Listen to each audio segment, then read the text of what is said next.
Hello दोस्तों, नमस्कार। स्वागत है आप सबका आपके अपने YouTube channel study with Sachin में। दोस्तों, आज की इस वीडियो में हम पढ़ने वाले हैं यूपी डीएलएड के 4th सेमेस्टर का मैथमेटिक्स का चैप्टर 8।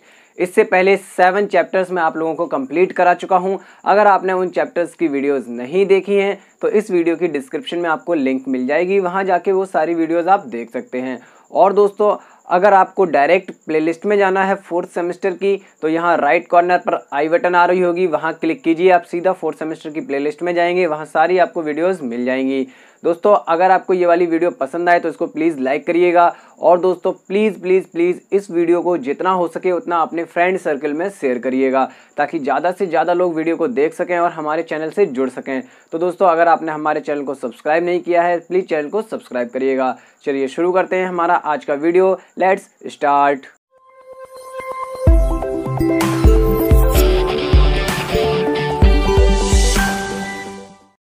तो दोस्तों देखिएगा, इस वीडियो में हम कवर करने वाले हैं चैप्टर 8 को। चैप्टर 8 आपका है लंबवृत्तीय बेलन तथा लंबवृत्तीय शंकु की अवधारणा, और उनका आयतन बताया जाएगा आपको, और उनका संपूर्ण पृष्ठ बताया जाएगा। दोस्तों, आपको एक एक चीज़ मैं बहुत ही ज़्यादा अच्छे से समझाने वाला हूं। वीडियो को कहीं भी स्किप ना करें और एंड तक यानी लास्ट तक पूरा वीडियो को देखें। आपका पूरा टॉपिक ये मैं बहुत अच्छे से समझा दूंगा। आपका कोई भी क्वेश्चन ऐसा नहीं होगा जो गलत हो कभी भी। तो चलिए दोस्तों, हम इस टॉपिक को पढ़ना शुरू करते हैं। सबसे पहले देखिए दोस्तों, इस टॉपिक में हम पढ़ेंगे लंबवृत्तीय बेलन को। मैं आपको बताऊंगा कि आखिर में बेलन क्या होता है और उसको लंबवृत्तीय क्यों कहते हैं। उसके बाद बेलन के सारे फॉर्मूले और उससे रिलेटेड कुछ क्वेश्चंस देखेंगे। देन हम करेंगे लंबवृत्तीय शंकु को, और उसके बाद उसके भी कुछ क्वेश्चंस करेंगे। तो चलिए शुरू करते हैं हम इस टॉपिक को पढ़ना। फर्स्ट टॉपिक है इस चैप्टर का, वो है बेलन, और इसके आगे मैंने वहां लगाया था लंबवृत्तीय बेलन। एक्चुअली में क्या होता है कि दोस्तों, इसको लंबवृत्तीय बेलन भी बोला जाता है। इसी बेलन को आप लंबवृत्तीय बेलन भी मान के चलते हैं। देखिए क्या होता है कि बेलन कैसे बनाया जाता है, मैं आपको बता दूं। बेलन एक इस टाइप की एक आकृति होती है। देखिए इस टाइप की ये लाइन जो है ना, एकदम आपको एकदम सीधी खींचनी है ऐसे। इस टाइप की एक आकृति होती है बेलन, ठीक है, ऐसे। ये आपका हो गया बेलन, ठीक। अब मैं आपको ऐसे समझा सकता हूं कि देखिए, आपने एक पाइप देखा होगा। पाइप, जो पाइप होते हैं ना, जिसमें हम नल की बोरिंग वोरिंग करते हैं, और फिर या फिर अपनी सबमर्सिबल की बोरिंग लगाते हैं, तो वो आपने पाइप देखे होंगे। अगर उनका एक छोटा सा पाइप का हम टुकड़ा लें तो वही आपका एक बेलन का फॉर्म है। क्या है? बेलन का एक स्वरूप है, ठीक है दोस्तों। अगर आपको बेलन के फॉर्मूले याद हैं तो आप सारे सवाल बेलन के निकाल सकते हैं। तो मैंने समझाने के लिए आपको क्या बताया कि आपने क्या लिया, एक पाइप का टुकड़ा लिया, जिसमें जो समरसेबल की जब बोरिंग होती है तो उसमें बोरवेल में हम डालते हैं नीचे वो लंबा सा पाइप, उसका एक छोटा सा टुकड़ा हमने लिया, तो वो आपका एक बेलन का स्वरूप होता है, ठीक है। उससे आप समझ जाइए। क्या समझेंगे हम कि एक इस गोल गोल फॉर्म में वो पूरा नीचे आता है, ऊपर एक सर्कल होता है उस पे, और नीचे एक सर्कल होता है। यही तो मैंने बनाया है। ये एक पूरा गोल गोल फॉर्म है, एक गोल फॉर्म है। ऐसा नहीं है कि ये चपटा हुआ है, ये एक गोल है, बेलन है ये, ठीक है। बेलन के आकृति का है, ऐसे करके गोल गोल है पूरा, और ऊपर एक वृत्त का स्वरूप है और नीचे एक वृत्त का स्वरूप है। वृत्त तो आप जानते हैं ना, ये सर्कल, ये सर्कल कुछ ऐसे समझिए। ये बेलन कुछ इस टाइप का होता है, ऐसे, ठीक है, ऐसे समझिएगा। ये बेलन कुछ इस टाइप का होता है। ये दो गोले होते हैं, एक ऊपर एक नीचे, वही मैंने यहाँ बनाए हैं। तो आप देखिए यहाँ, इससे हम इसमें कुछ चीज़ें लेते हैं। देखिए क्या होता है कि बेलन इतना ऊंचा है या लंबा है, इसको हम बेलन की ऊंचाई या फिर लंबाई बोलते हैं। तो देखिए दोस्तों, ये आपके जो अंदर वृत्त थे, ये वृत्त हैं। आप अगर इनको अलग निकाल के बनाएंगे तो ये ऐसे वृत्त बनेंगे। अभी मैंने आपको बताया था। तो सिंपल सी है, जब वृत्त बनेंगे तो इसमें इसकी त्रिज्या भी होगी, व्यास भी होगा, परिधि भी होगी, ठीक है। तो इसके लिए हम क्या करते हैं, ये यहाँ पे एक व्यास खींचते हैं, इसका ये सेंटर मानते हैं, और इतनी, सिर्फ और सिर्फ इतनी भुजा को, सिर्फ और सिर्फ इतनी भुजा को हम कहते हैं आर। क्या कहते हैं? आर। और जब भी ये आपको लिखा मिलेगा तो ऐसे दिया गया होगा, बेलन के जो वृत्त बन रहे हैं, बेलन की जो किनारी है उसकी त्रिज्या आर है, ठीक है। बेलन के जो सरहाने पर जो वृत्त है उसकी त्रिज्या आर है। और देखिए दोस्तों, ये इस टाइप से, इस पॉइंट को मिलाते हुए ये लंबाई होती है या ऊंचाई होती है बेलन की। क्या होती है? ऊंचाई या फिर लंबाई h। तो आप क्या समझे कि यहाँ देखिए क्या है कि ये यहाँ से इस पॉइंट से इस तक, यहाँ तक की दूरी ही आपकी h है, ठीक है। h बेलन की ऊंचाई है। तो आपको कुछ फॉर्मूले याद करने होते हैं। देखिए दोस्तों, आपको फॉर्मूले याद करना कंपलसरी है, ठीक है। पहला फॉर्मूला होता है बेलन का आयतन। बेलन का आयतन। ठीक दोस्तों, अब देखिए ध्यान से, ये चित्र आप जब भी बेलन का सवाल आएगा, आप अपने जहन में बेलन का चित्र जरूर लाइएगा। ठीक है, आप अपने जहन में, मतलब अपने दिमाग में, अपने माइंड में बेलन का चित्र लाइए। और इतना भी ना कर सकें तो एक बेलन का चित्र आप सवाल के साइड में बना लेंगे, आपका सवाल बहुत ही आसानी से हल हो जाएगा। बेलन का चित्र बना लेते हैं हम जब भी सवाल आता है। तो अभी आप लिखिए, बेलन का आयतन कितना होता है हमारा, पाई। ये पाई आपने पढ़ा होगा ना, जब आपने व्रत पढ़ा है तो क्या होता है, पाई होता है उसमें एक। पाई का मान क्या होता है, 22/7। 22/7 होता है पाई का मान। तो बेलन का आपका आयतन होता है पाई r²h। ये बेलन का क्या होता है, आयतन। ये बेलन का आपका होता है आयतन। यहां समझ गए आप। उसके बाद देखिए दोस्तों, बेलन का दूसरा फॉर्मूला आता है, बेलन का ध्यान से समझिएगा इन फॉर्मूलों को। वक्र पृष्ठ क्या होता है, बेलन का वक्र पृष्ठ। अब मैं आपको समझा दूंगा कि एक्चुअल में वक्र पृष्ठ किस चीज को बोलते हैं और संपूर्ण पृष्ठ किस चीज को बोलते हैं। तो बेलन का आपका जो वक्र पृष्ठ होता है वो होता है 2πrh। ये फॉर्मूला याद रखना है। बेलन का वक्र पृष्ठ होता है 2πrh और बेलन का संपूर्ण पृष्ठ होता है बेलन का आयतन होता है πr²h। ठीक, अब यहां से एक तीसरा आता है, तीसरी बात हम करते हैं, बेलन का संपूर्ण पृष्ठ। बेलन का, ध्यान से समझना सारी चीज, संपूर्ण पृष्ठ। तो ये आपका होता है, देखिए यहां पे बेलन के संपूर्ण पृष्ठ की बात की जा रही है तो आपका होगा 2πr+h। ये फॉर्मूला, ये ऐसे भी लिखा हो सकता है h+r, अंदर प्लस में है तो इनके क्रम भी बदल सकते हैं। r+h लिख लीजिए या h+r लिख लीजिए, होता वही है। तो ये तीन फॉर्मूले बेलन में आपको याद रखने हैं। ठीक है, अब हम बात कर लेते हैं वक्र पृष्ठ की। किसकी, वक्र पृष्ठ की। तो देखिए दोस्तों, जब भी आप कोई पाइप ले रहे हैं, देखिए मैं आपको समझाता हूँ। जब भी आप कोई पाइप ले रहे हैं, कैसे समझाऊँ, देखिए ये यहाँ पे मेरे पास एक डब्बा है। ठीक है, डब्बा, आप इसको मानिए ये एक यूनिफॉर्म बेलन है, यानी कि यहाँ पे एकदम सीधा है। ये अभी खुरदरा सा है लेकिन कोई दिक्कत नहीं है, हम इसको मान के चलते हैं ये सीधा है। तो इस डब्बे में आप क्या देख रहे हैं, इस डब्बे में हमारे पास क्या है, देखिए ऊपर एक सर्कल है, नीचे एक सर्कल है, ये इसकी हाइट है। ठीक है, समझना ध्यान से, एक सर्कल ऊपर है, एक नीचे सर्कल है, ये इसकी हाइट है। तो ये एक बेलन का रूप हो गया। ठीक है, एक बेलन का रूप हो गया डब्बा, आप ध्यान से देख लीजिए। उसके बाद यहाँ देखना दोस्तों कि इसमें वक्र पृष्ठ क्या होता है। तो आप अगर ऊपर का ये हिस्सा और नीचे का हिस्सा अगर हटा दें, ऊपर का हिस्सा नीचे का हिस्सा हटा दें, तो जितना भी ये घुमावदार पृष्ठ है ना, जितना सामने का और पीछे से लेकर ऐसे घूमा हुआ जितना पृष्ठ यहाँ से यहाँ तक ऐसे ऐसे दिखता है पूरा, यहाँ से यहाँ तक का, इसको बोला जाता है वक्र पृष्ठ। क्या बोला जाता है, वक्र पृष्ठ। ठीक है, ये चारों तरफ का जितना भी इसका पृष्ठ है, ऐसे समझिए आपने जो 2D मतलब 2 डायमेंशन पढ़े हैं, उसमें क्या होता है कि देखिए जब भी हम उसका सर्कल का यानी वृत्त का परिधि निकालते हैं तो क्या आता है, चारों तरफ का परिमाप आता है उसका। तो ऐसे ही इसका जो चारों तरफ का परिमाप है, ये फैलाव, ये पूरा, ये आपका होता है वक्र पृष्ठ। और इसी वक्र पृष्ठ में अगर हम ये ऊपर का एक वृत्त और नीचे का एक वृत्त, ये दोनों भी ज्वाइंट कर दें तो हमारा आता है संपूर्ण पृष्ठ। क्या आता है, संपूर्ण पृष्ठ। समझ गए इस चीज को। देखिए ये पूरा इधर का घुमावदार हिस्सा जो यहाँ से यहाँ तक का है, ऐसे वाला, केवल ऐसे वाला हिस्सा, ये आपका है इसका वक्र पृष्ठ। और इस वक्र पृष्ठ में अगर हम इन सर्कल को, इन वृत्तों को, जो एक वृत्त ऊपर बनता है एक वृत्त नीचे बनता है, इसको भी जोड़ दें तो ये हमारा टोटल हो जाता है संपूर्ण पृष्ठ। ठीक है, चलिए उम्मीद करता हूं आपको क्लियर हो गया होगा। अब देखिए दोस्तों, हमसे यहाँ पे इनसे रिलेटेड क्वेश्चंस पूछे जाते हैं, इनसे रिलेटेड क्वेश्चंस पूछे जाते हैं। और देखिए दोस्तों, क्या होता है कि आपने सेकेंड सेमेस्टर में पढ़ा होगा कि धारिता, आयतन वगैरह सब कुछ पढ़ा होगा आपने सेकेंड सेमेस्टर में। तो इसमें बेलन में ना आयतन होता है। बेलन में आपसे ये भी कहा जा सकता है कि कोई चीज़ भरी हुई है, ठीक है, खोखला बेलन है तो उसमें कुछ भरा हुआ है तो उसका आयतन ज्ञात कीजिए। तो जो आयतन बेलन का होगा वही आयतन जो उसमें अंदर हम द्रव भरेंगे या कोई भी ठोस चीज भरेंगे उसका आयतन होगा। तो चलिए क्वेश्चंस देखते हैं, सारा कुछ उनसे क्लियर हो जाएगा हमारा कि किस टाइप के क्वेश्चन बनते हैं इससे। तो देखिए दोस्तों, यहाँ साइड में आप देखिए, यहाँ पे क्वेश्चन लिख के आ रहा होगा उधर साइड में कि एक लंबवृत्तीय बेलन के आधार का क्षेत्रफल 100 वर्ग सेंटीमीटर है।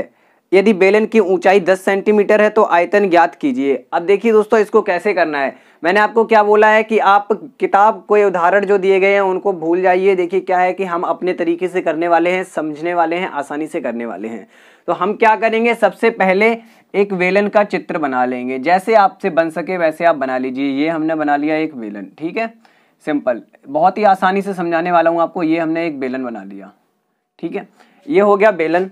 यहाँ से यहाँ तक की त्रिज्या आर होती है, दोनों वृत्त एक जैसे होते हैं तो जो त्रिज्या वहाँ होती है वही नीचे होती है।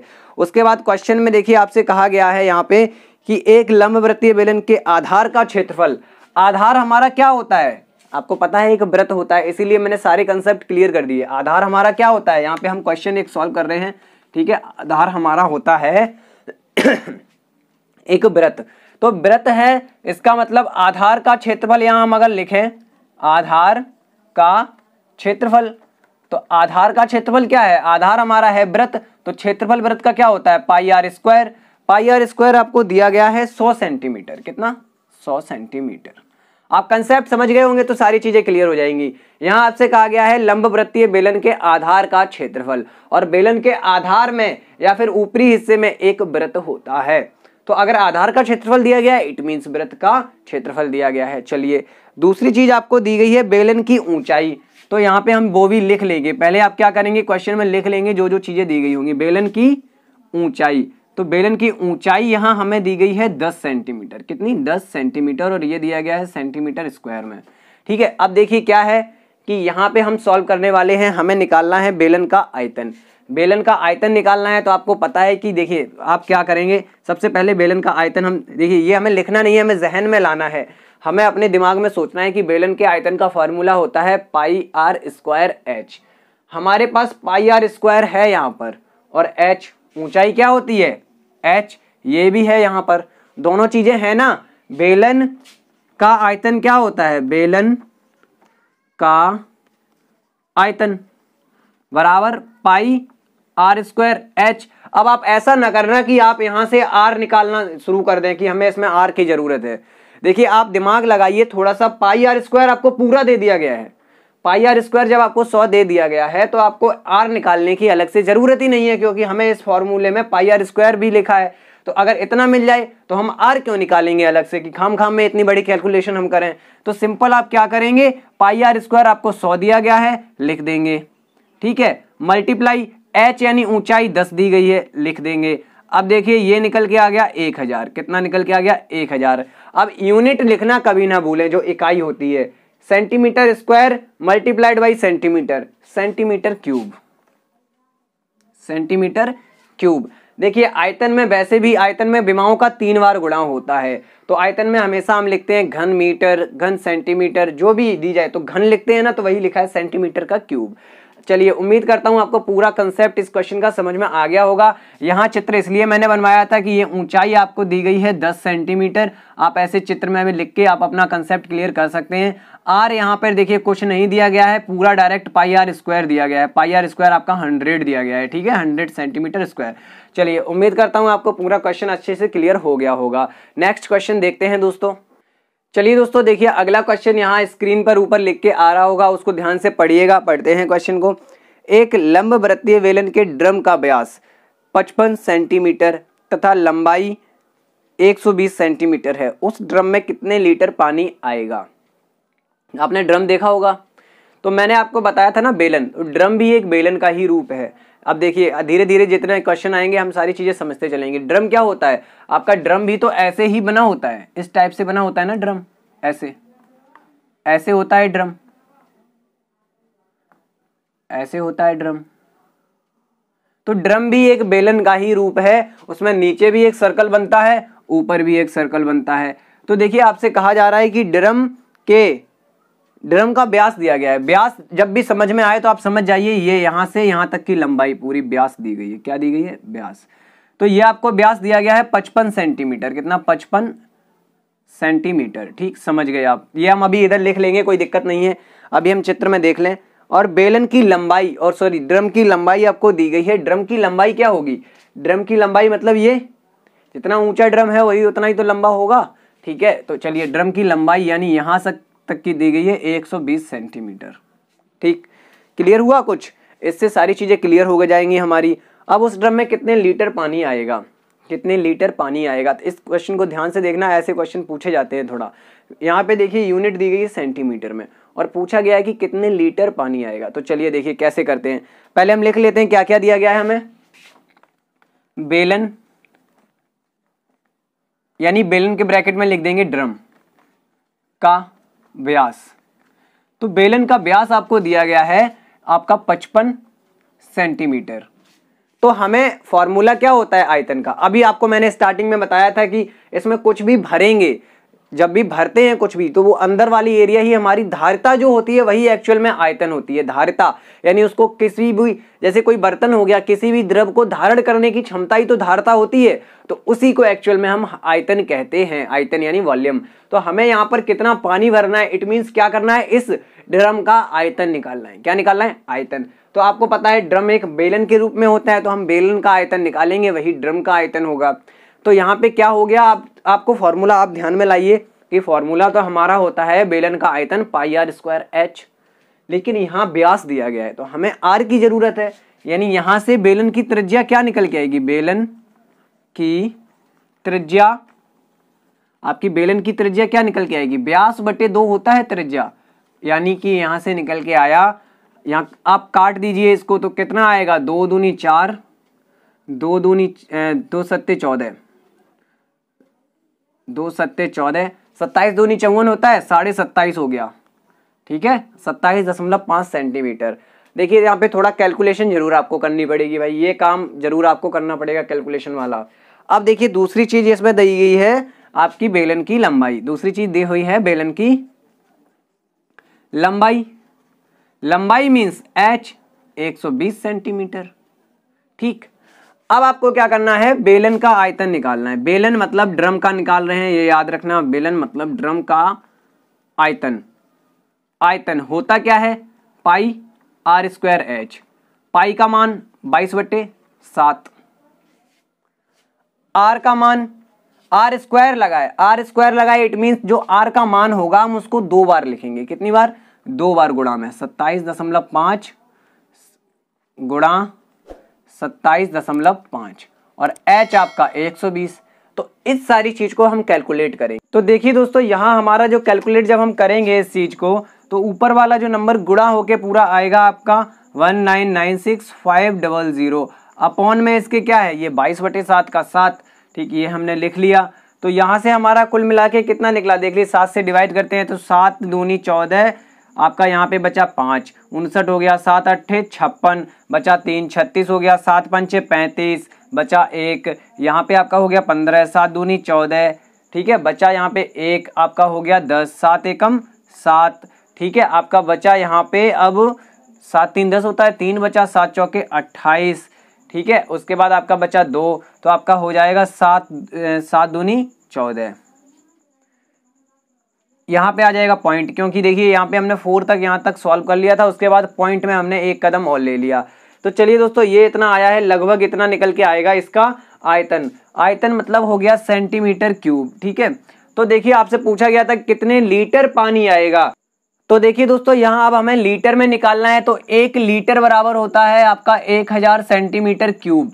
तो आपको लीटर में निकालना है, मतलब सिंपल 1000 से इसमें भाग करना है।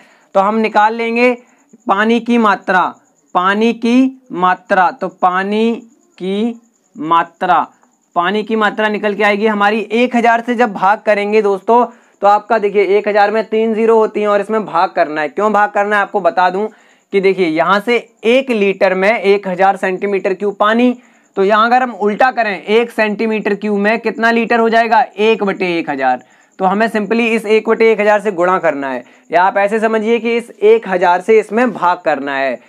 तो आप इसमें जब भाग करेंगे, तो जब भाग करने पर क्या होता है, दशमलव हमारा बाएं हाथ की तरफ खिसकता है। तो 1 2 3 3 जीरो है, तो 3 अंक किधर आ जाएगा, आपका आंसर निकल के आएगा लीटर में 28524 था 2, और यहाँ देखिए यहाँ दशमलव था, 1 2 3 अंक यहाँ आ गया, यानी इस जगह पे लग जाएगा इतना लीटर। ये आपका आंसर होगा। उम्मीद करता हूँ आपको सवाल समझ में आया होगा। एक बार और समझा दूं कि आप आयतन को निकाल लेंगे सेंटीमीटर क्यूब में, और उसको लीटर में बदलना होगा। अगर आप याद रखिएगा, सेंटीमीटर क्यूब में ले आए अगर आप कोई चीज, फिर उसको लीटर में बदलना है तो आप 1000 से डिवाइड कीजिए। और अगर कोई चीज लीटर में लिखी हुई है और उसको सेंटीमीटर क्यूब में बदलना है तो आप 1000 से गुणा कीजिए। ये बातें जरूर याद रखनी है कि अगर लीटर में बदलना है तब डिवाइड करेंगे और सेंटीमीटर क्यूब में बदलना है तब गुणा करेंगे 1000 का। तो चलिए ये क्वेश्चन एक हो गया है। अब दूसरा क्वेश्चन और देखते हैं दोस्तों।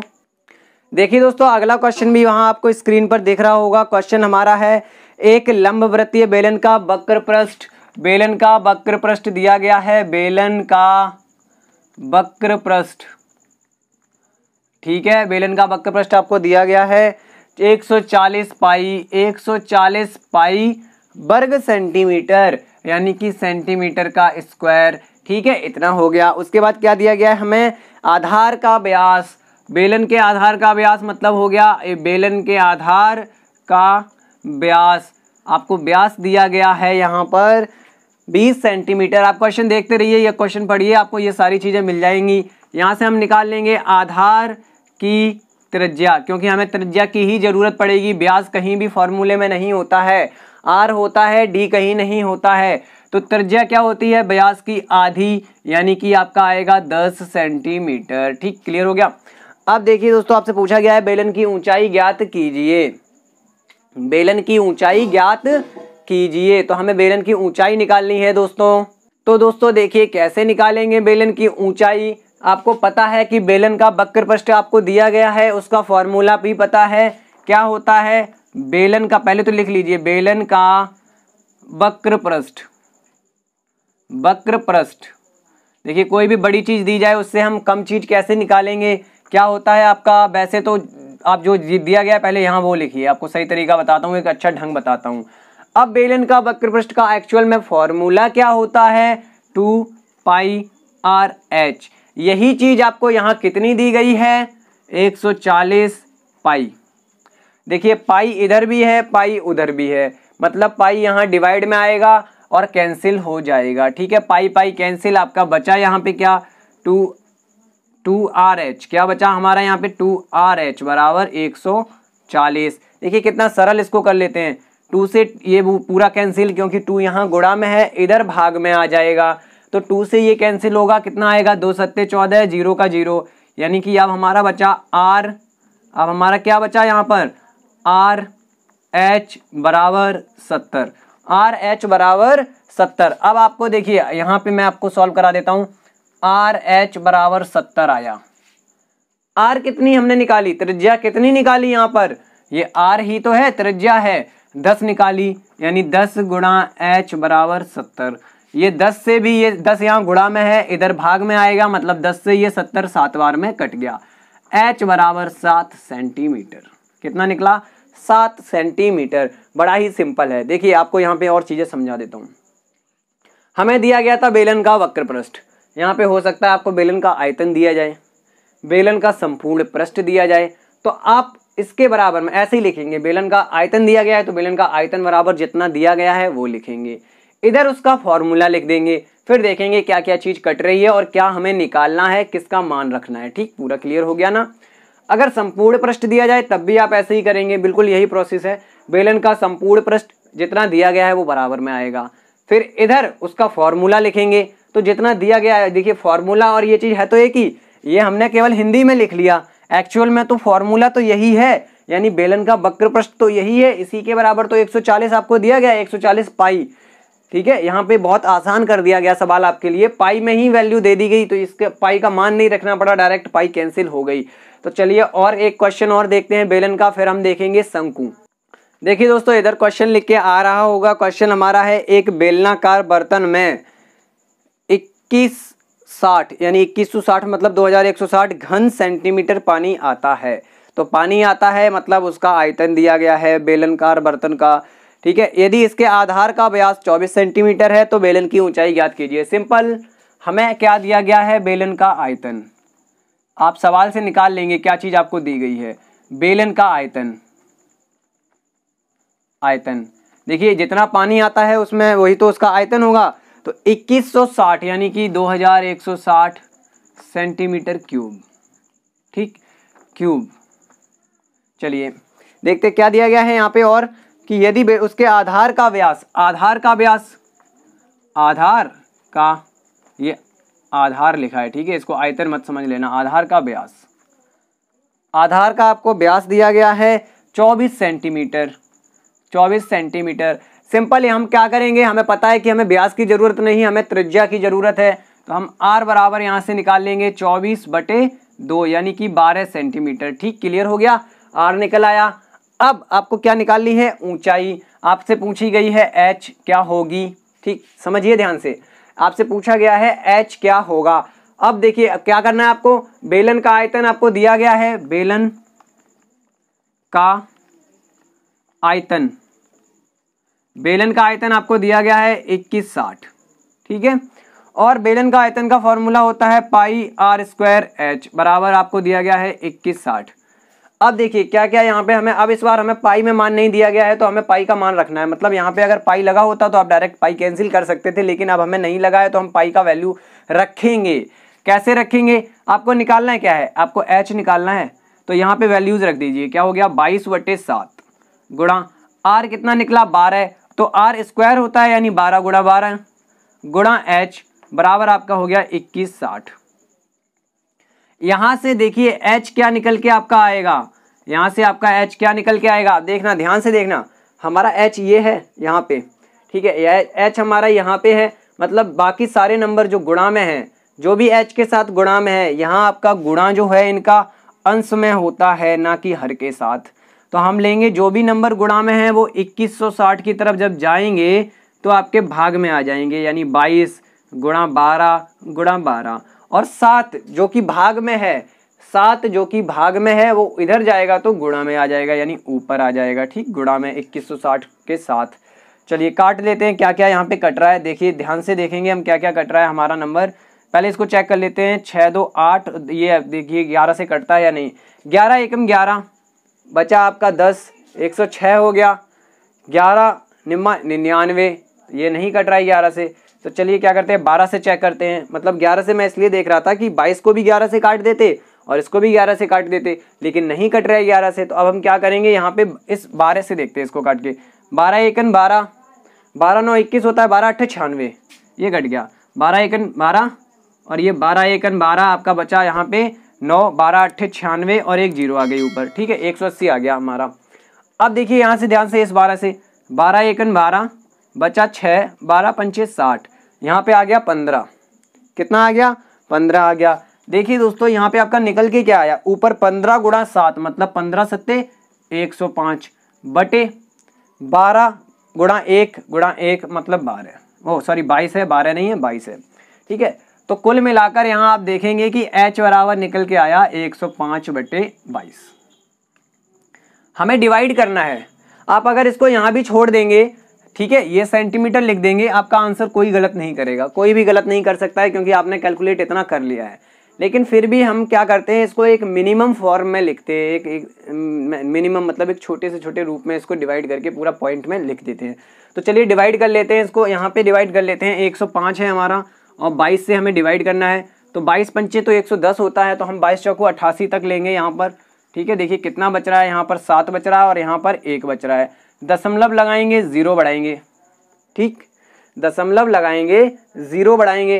तो अब देखिए क्या हो गया, 22 पंचे 110 आपका होता है 2 8 16, आपका 22 8 कितना होता है, 8 दूनी 16, 176 होता है ना, 176 होता है। तो यानी 8 बार नहीं जाएगा, 7 बार जाएगा, तो 7 दूनी 14 की 4 हासिल 1, 7 दूनी 14 और 1 15। ठीक है, यहाँ पे आपका बचा है, यहाँ पे 6 बचा और यहाँ पे 1 बचा, फिर से ये हो गया, तो एक बार और 7 से चला जाएगा तो 154, फिर यहाँ 6 बचा। आप इतना देख लीजिए, हम दशमलव के 2 अंक तक ले आए, अब हमारा काम हो गया, यानी 4.77 सेंटीमीटर, यही आपका आंसर होगा, यही h की वैल्यू होगी। तो चलिए दोस्तों, उम्मीद करता हूँ आपको बेलन में जो है मैंने सवाल कराए हैं वो समझ में आए होंगे। अब हम देखेंगे शंकु को। चलिए दोस्तों देखते हैं, अब हम पढ़ने वाले हैं शंकु यानी कि कोन। ठीक है, कोन, CO यानी कोन मतलब शंकु होता है आपका, ये भी लंबवृत्तीय शंकु बोला जाता है और इसको शंकु भी कहते हैं। ठीक है, चलिए देखिए क्या होता है कि, अच्छा हाँ, आपको मैं एक चीज बताने वाला था कि लंबवृत्तीय क्यों कहते हैं। आपने देखा होगा सिलेंडर में क्या था, एक नीचे सर्कल था, उस पर पूरा लंब ऐसे खड़ा हुआ सिलेंडर आपका बना हुआ था, सिलेंडर मतलब बेलन की बात कर रहा हूं मैं। शंकु भी आपका एक इस पे वृत्त पे एक लंब के रूप में बना होता है। शंकु भी इसी टाइप से बना होता है। जब मैं बनाऊंगा आपको समझ में आ जाएगा। तो देखिए शंकु क्या होता है, ये इसीलिए इनको लंबवृत्तीय कहते हैं। ज्यादा लंबवृत्तीय के चक्कर में आप कंफ्यूज ना हो, कोई ऐसी खास बात नहीं है लंबवृत्तीय के लिए। देखिए शंकु क्या होता है, आपको एक चीज बता दूं। शंकु क्या होता है कि आपने तंबू देखा है, तंबू यानी कि टेंट लगे रहते हैं इस टाइप से, ठीक है, ऐसे गोल गोल ऐसे बने हुए पूरे यूं ऐसे। आइसक्रीम वाली कौन देखी आपने, आइसक्रीम वाली कौन, आइसक्रीम वाली कौन कुछ इस टाइप में होती है आपकी, ऐसे इस टाइप में आपकी आइसक्रीम की जो कोन होती है उसको कोन क्यों बोलते हैं, क्योंकि वो शंकु होती है भाई, और शंकु की इंग्लिश होती है कोन, ठीक है। इस टाइप की जो आकृति आपकी होती है आइसक्रीम वाली कोन समझना आप, ये नहीं कि हमने ऐसे चपटा हुआ नहीं है, ये गोल गोल गोल होके आ रही है, नीचे एक बिंदु से एकदम चौड़ी होती चली जा रही है और ऊपर जाके एकदम गोल गोल है, ठीक। तो इस टाइप से आपका बनता है शंकु, कुछ ऐसा। एक त्रिभुज बना लीजिए आप ऐसे करके। शंकु में नीचे आपका एक वृत्त होता है, क्या होता है, वृत्त। जैसे एक दो वृत्त बेलन में होते थे, लेकिन हमारे यहाँ पर शंकु में एक ही वृत्त होगा, क्या होगा, एक ही वृत्त होगा, ठीक है। तो ये हो गया आपका शंकु। ये जो मैंने इधर बनाया है इसको और अच्छे से बना देता हूं ताकि आप एकदम समझ जाएं क्लियर से कि ये आपका होता है शंकु, ठीक। एक ये वृत्त इसमें बनता है नीचे, अगर नीचे वृत्त बन रहा है तो जाहिर सी बात है उसकी त्रिज्या होगी। तो त्रिज्या हम यहां से यहां तक की लंबाई को लेते हैं, ये आप पिछले उसमें बेलन में समझ चुके हैं, ये त्रिज्या हो गई। अब शंकु में क्या समझने वाली चीज है कि शंकु की जो ऊंचाई होती है वो हमेशा ही ये होती है, क्या, ये लंबवत ऊंचाई। इस पॉइंट से यहां जहां से ये वृत्त की जो सेंटर है, केंद्र है, उस तक की ऊंचाई को कहते हैं शंकु की ऊंचाई, जो लंबवत ऊंचाई होती है। ये हमारी ऊंचाई होती है h, क्या होती है, ऊंचाई ये हमारी होती है h। शंकु की ऊंचाई आपसे बोला जाए तो आप इसी को समझेंगे हमेशा कि इस ऊपर वाले पॉइंट से लेकर जो वृत्त का केंद्र होता है वहां तक की दूरी ही हमारी h है। इसके अलावा आपको एक चीज और दी जाएगी, शंकु कुछ इस टाइप का होता है, ऐसे होता है। तो यहां पर आपको ये त्रियक ऊंचाई और दी जाएगी, क्या, त्रियक मतलब तिरछी ऊंचाई। त्रियक का कोई मतलब नहीं है, केवल तिरछा है, ये आप समझिए। तो ये जो तिरछी ऊंचाई है ये दोनों तरफ बराबर होती है, तो इसको एक तरफ मान लेते हैं l, ठीक है। यहां से यहां तक की ये जो लंबाई होती है ये l होती है। तिरछी ऊंचाई इसको बोलते हैं त्रियक ऊंचाई, शंकु की त्रियक ऊंचाई। तो देखिए यहाँ पे आप क्या देख रहे हैं, अगर हम इसको अलग निकाल लें इतने हिस्से को, तो आप क्या देख रहे हैं, एक ऐसे कोण बनना है, ये समकोण बन रहा है, क्योंकि ये लंबवत दूरी है, यहां से यहां तक की लंबवत दूरी है, मतलब ये इस पे लंब है। लंब मतलब समकोण, जब कोई रेखा एक दूसरे ऐसे लंब होती है मतलब 90 अंश का कोण बनाती है, ठीक। ये क्लियर हुआ, ये ज्योमेट्री का है, ज्योमेट्री पढ़ेंगे तब समझ जाएंगे। आप अभी समझिए, ये एक समकोण त्रिभुज बन रहा है, इसमें ये l है और ये आपका h है और इधर ये त्रिज्या है r। तो यहाँ पाइथागोरस प्रमेय लगाइए, आपको मैंने पिछले वाले चैप्टर में प्रमेय बताई थी। तो यहाँ ये कर्ण हो गया ना, ये कर्ण हो गया, कर्ण स्क्वायर बराबर आधार, ये l नहीं है r है, ठीक है, आधार स्क्वायर प्लस लंब स्क्वायर।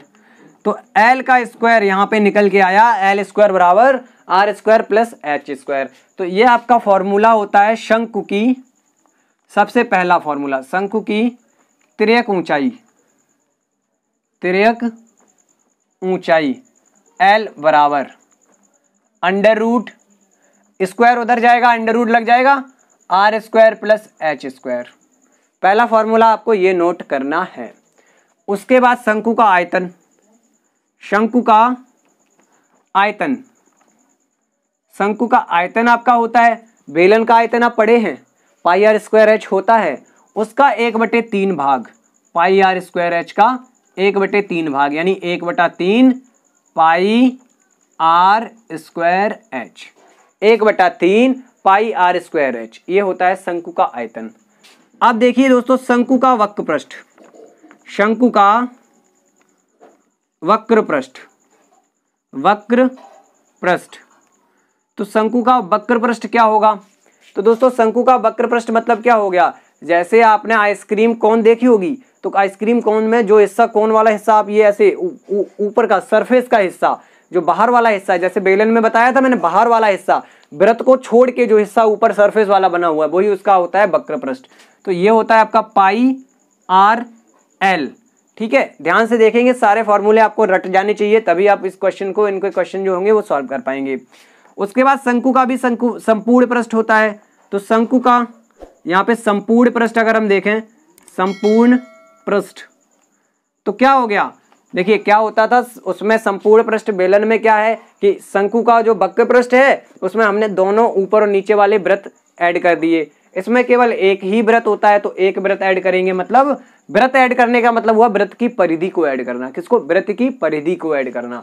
तो यहाँ देखिए ये तो हम समझ ही चुके थे, इसको हटाइए, अब इसका कोई यहाँ पे काम नहीं है भाई, आप क्यों लिखे हुए, आप हट जाओ। तो शंकु का संपूर्ण पृष्ठ आपका होता है pi are are plus L, या फिर एल प्लस आर लिख लीजिए, एक ही बात है, pi are are plus L या एल प्लस आर। तो अब दोस्तों हम इन पे आधारित क्वेश्चंस करने वाले हैं। क्या करने वाले हैं? क्वेश्चंस करने वाले हैं। तो चलिए दोस्तों देखिए हम क्वेश्चंस को करेंगे और आप समझेंगे कि कैसे कैसे इसमें हम निकालते हैं सारी चीज़ों को। तो दोस्तों देखिएगा, पहला क्वेश्चन जो है आपके स्क्रीन पर लिखकर आ रहा है, ये क्वेश्चन है जिसमें आपसे पूछा जा रहा है कि समान ऊंचाई और समान त्रिज्या के आधार वाले शंकु तथा बेलन के आयतन का अनुपात क्या होगा। सिंपल है, देखिए दोस्तों क्या करना है कि हमें एक बेलन बना लिया हमने, ठीक है, और एक शंकु बना लिया। आपसे कहा गया है इनके आधार की त्रिज्या, यानी ये समान है तो इसमें भी आर, इसमें भी आर, इसकी ऊंचाई h है तो इसकी भी ऊंचाई h है, क्योंकि आपसे कहा गया है कि समान आधार की त्रिज्या और समान ऊंचाई होनी चाहिए।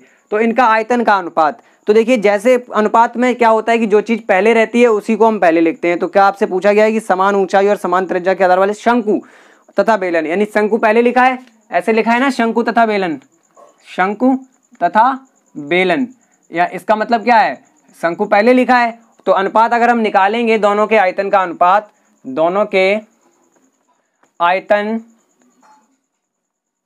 तन के लिखना भूल गया, दोनों के आयतन का अनुपात, अनुपात कैसे निकालते हैं, शंकु पहले लिखा हुआ है तो शंकु का आयतन ऊपर होगा, क्या होगा 1/3, देखिए त्रिज्या और ये आपकी ऊंचाई बराबर ही है दोनों में, तो वही लेंगे हम पाई आर स्क्वायर एच। यहाँ नीचे बेलन बाद में लिखा है तो बेलन का अनुपात, बेलन वाला फॉर्मूला नीचे आएगा, तो पाई आर स्क्वायर एच ये होता है बेलन का। ऊपर शंकु का आयतन लिख दिया, नीचे बेलन का आयतन लिख दिया। देखिए पाई आर स्क्वायर एच कैंसिल हो गया, आपका बचा केवल 1/3।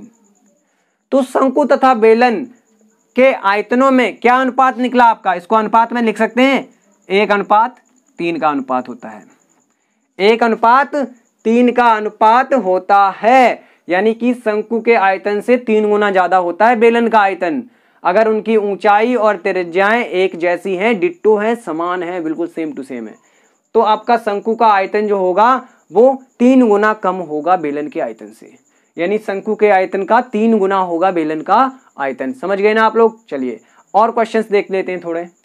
तो दोस्तों देखिएगा अगला क्वेश्चन आपको यहाँ पे स्क्रीन पे लिख के आ रहा होगा, एक शंकु के आधार की त्रिज्या यानी कि r = 3.5 सेंटीमीटर, यही तो दी गई है, तथा उसकी ऊंचाई दी गई है h। ऊंचाई जब भी लिख के आए तो आप h लेंगे, कितनी दी गई है आपको, 12 सेंटीमीटर, ठीक, 12 सेंटीमीटर हो गया। तो आपको क्या निकालना है, आयतन और वक्र पृष्ठ, हमें निकालना है शंकु का आयतन और वक्र पृष्ठ, ठीक, दोनों चीजें निकाल देंगे। निकालने के लिए आपको एक चीज पता होनी चाहिए ना कि हम अगर आयतन निकालेंगे तब तो हम इन दोनों से निकाल सकते हैं, सिंपल है, 1/3 पाई आर स्क्वायर एच होता है, लेकिन हम वक्र पृष्ठ अगर हम निकालेंगे तो उसका फॉर्मूला क्या होता है, पाई आर एल होता है, तो हमें उसके लिए क्या है, पहले इन दोनों से एल निकालना पड़ेगा, यानी तिरछी ऊंचाई एल बराबर क्या होती है, √r² + h², तो √r² मतलब 3.5 का स्क्वायर, 12 का स्क्वायर, यहाँ क्या निकल के आया 3.5 यानी 35, 35 का स्क्वायर क्या होता है आपका 25 और 4 × 12, 12 25 होता है, यहाँ पे देखिए पॉइंट लगाया भाई, 12.25 प्लस 12 का स्क्वायर 144, ठीक, ऐसे कर लीजिए, ठीक है दोस्तों। उसके बाद यहाँ क्या हुआ, अब आप देखेंगे यहाँ हमारा क्या हो रहा है, ऐड करेंगे तो पॉइंट के बाद वाला नंबर तो जैसे का तैसा रहेगा, यानी ये, ठीक है, तो इसमें जुड़ जाएगा आपका, हो गया 4 और 2 6 और 4 1 5, और ये आपका हो गया 1। आप अलग रख के जोड़ लीजिए, आपको ऐसे प्रॉब्लम हो रही है। देखिए 144 लिखा हुआ है, इसके बाद यहाँ पॉइंट लगाते हैं हम। जब किसी में पॉइंट नहीं होता है तो उसके बाद में पॉइंट लगाया जाता है। और नीचे लिखा है 12.25, यहाँ 0 0 बढ़ाइए, आप जोड़ेंगे तो 25 पॉइंट, ये 6, ये 5, ये 1। ठीक है, अब इसका अगर हम वर्गमूल निकालेंगे, इसका अगर हम निकालते हैं वर्गमूल, क्या निकालते हैं वर्गमूल, तो L बराबर हमारे पास निकल के आएगा 15,625। ये आपका होता है 125 का, मतलब आपका निकल के आएगा 12.5। L कितना निकल के आएगा 12.5। 2 अंक थे दशमलव, लेकिन वर्गमूल ले लिया तो 1 अंक बाद बचा, तो 12.5 तो हमारी तिरछी ऊंचाई निकली। अब हम निकालते हैं आयतन, तो आयतन हमारा क्या होता है, आयतन बराबर क्या होता है 1/3 पाई r स्क्वायर h, 1/3 पाई का मान 22/7 r स्क्वायर, 3.5 गुणा 3.5, 3.5 गुणा 3.5, स्क्वायर है इसलिए 2 बार गुणा कर लिया। h है 12, h है 12। तो सिंपल देखिए क्या हो रहा है हमारा, 3 से ये कट गया 12 4 बार में, ठीक है। 7 से ये 35 एक कट गया आपका 0.5 टाइम में, क्योंकि 7 पंचे 35 होता है, 1 अंक बाद दशमलव लगाएंगे तो 0.5 टाइम में कट गया। अब आपका बचा क्या है देख लीजिए, 22 चौके 88, ये कर लिया, 4 का गुणा हमने इसमें कर लिया। या सिंपल देखिए और सरल इसको कर लें तो 4 का गुणा आप इसी में कर दें सीधा सीधा 0.5 में, तो 0.5 में आप 4 का गुणा करेंगे तो क्या आएगा, 4 पंचे 20, 1 अंक बाद दशमलव, यानी कितना आएगा 2।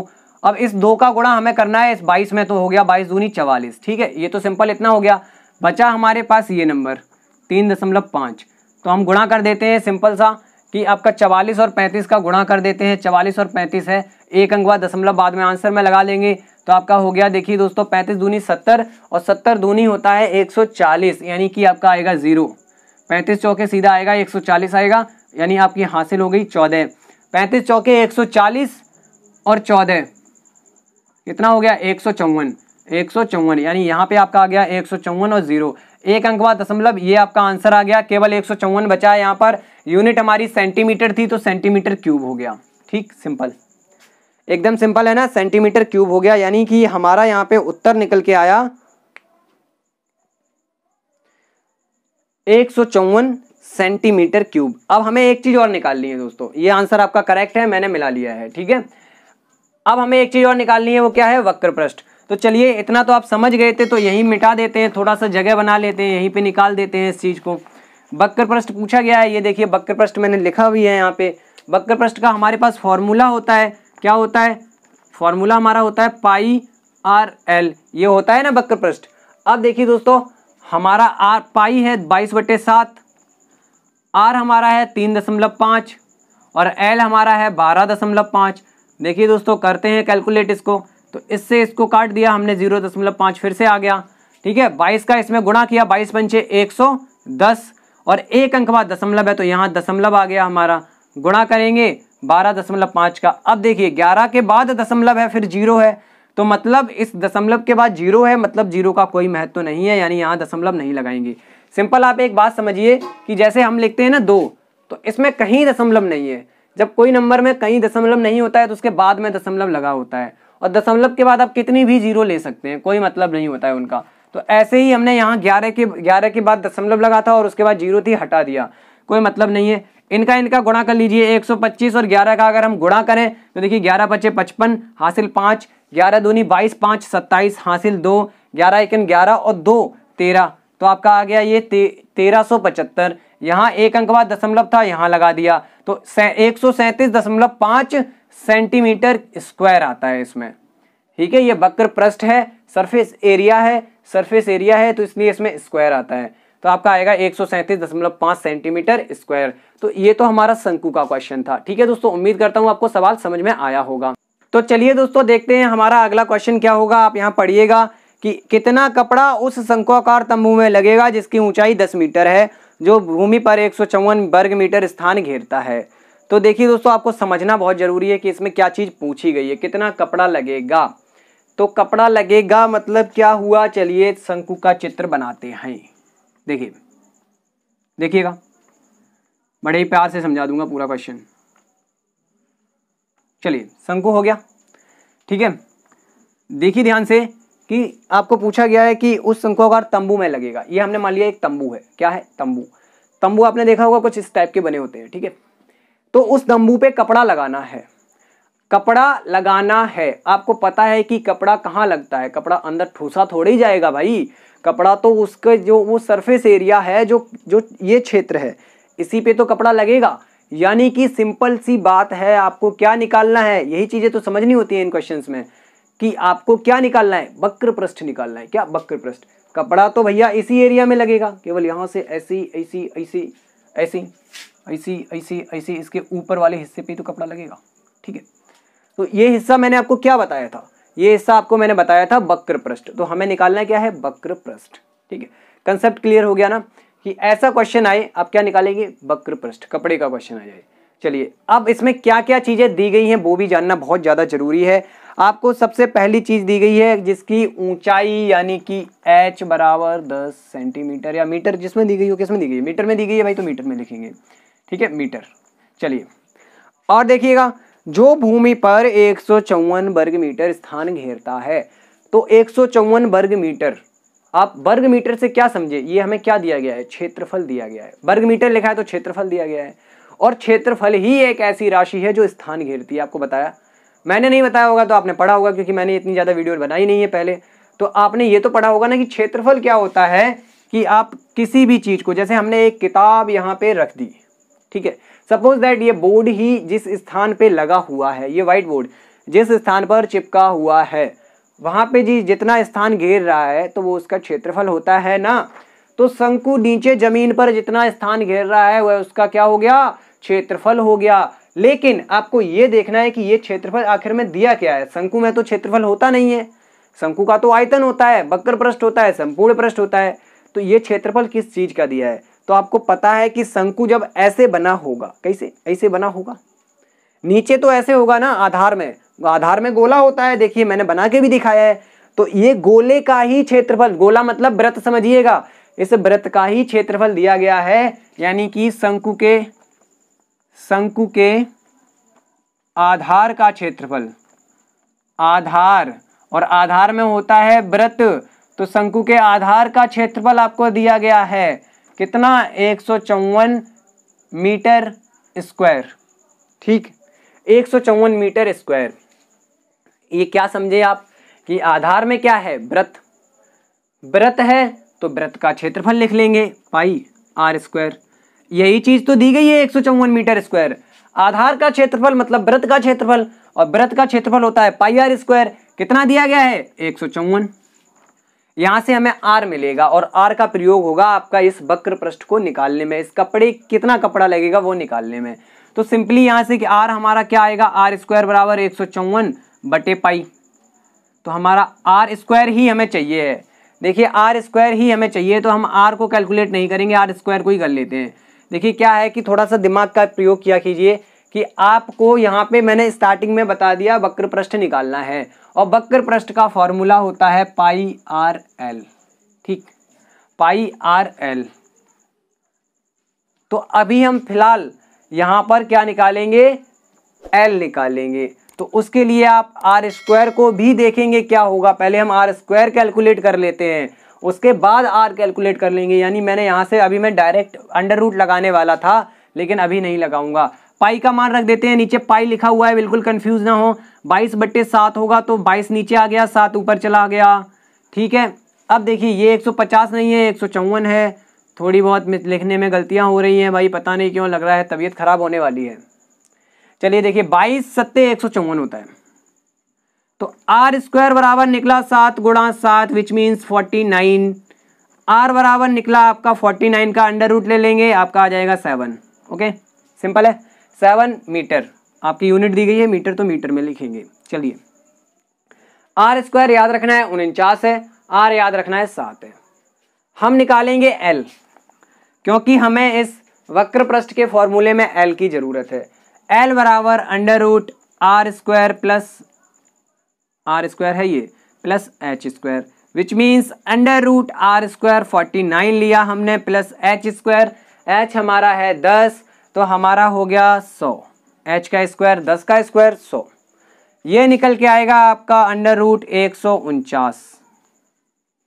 ठीक, अंडर रूट 149, ये तो भैया किसी का वर्ग भी नहीं, वो अंडर रूट ले रहे हैं तो किसी का ये वर्ग भी नहीं होता, तो इसका तो कैलकुलेट करना पड़ेगा पॉइंट में। अब कैसे करते हैं, तो अगर आप मेरे चैनल से जुड़े हुए हैं तो मैंने आपको ट्रिक्स बताई हैं उन नंबर्स का वर्गमूल निकालना जो परफेक्ट स्क्वायर नहीं है। तो 149 किसी का भी वर्गमूल नहीं होता है, तो इसका वर्गमूल कैसे निकालेंगे, इसको तोड़ेंगे हम, यहाँ कर रहे हैं हम इसको सॉल्व, इसको तोड़ेंगे जो एक वर्ग होता है उसके फॉर्म में। तो क्या होता है हमारा, इसके नज़दीक में एक ऐसा नंबर लीजिए जो एक परफेक्ट स्क्वायर हो, यानी जिसका हम पूर्ण वर्ग निकाल सकें, वर्गमूल निकाल सकें। तो आपका क्या हो जाएगा, देखिए आपका होता है 10 के बाद 12 का 144, ठीक 144, इसको क्या लिख सकते हैं 144 प्लस 5 लिख सकते हैं या नहीं, 149 है 144 प्लस 5 लिखा, इसका वर्गमूल होता है आपका 12, प्लस लगाया 5 को ज्यों का त्यों रखा। ये ट्रिक है, ये आपको मेरे ही चैनल पे एक वीडियो मिल जाएगी ट्रिक वाली, कैसे हम वर्गमूल निकालते हैं, उसमें देखना आप जाके चैनल में देखना आप, ट्रिक वाला एक प्लेलिस्ट है उसमें देखिएगा, मैंने आपको बता रखा है कि कैसे वर्ग, उसमें स्क्वायर की ट्रिक दी गई होंगी, स्क्वायर रूट निकालना और स्क्वायर की ट्रिक उसमें है। इसको डबल करके लिखते हैं इस वाले नंबर को, तो 12 दशमलव, अब यहाँ पे हम 12 प्लस करेंगे पहले, सॉरी दशमलव डायरेक्ट ना लगाइए आप कंफ्यूज हो जाएंगे।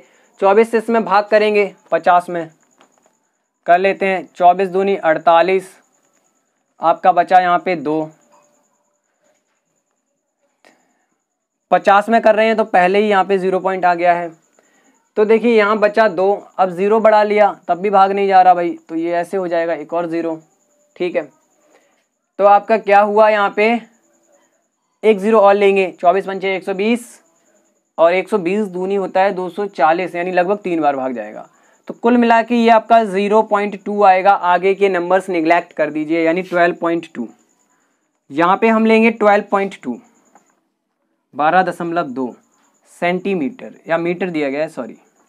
चलिए एल भी निकाल लिया हमने, आर भी निकाल लिया हमने, वक्र पृष्ठ नीचे सीधा निकाल देते हैं, वक्र पृष्ठ, और ब्रैकेट में लिख देंगे कपड़ा, जितना चाहिए वो, ठीक है, कपड़े की मात्रा या कपड़े का माप, ठीक है। तो क्या हो जाएगा, पाई आर एल मीन्स 22/7, ठीक है, ध्यान से देखिएगा 22/7, आर हमारे पास है 7, एल हमारे पास है 12.2,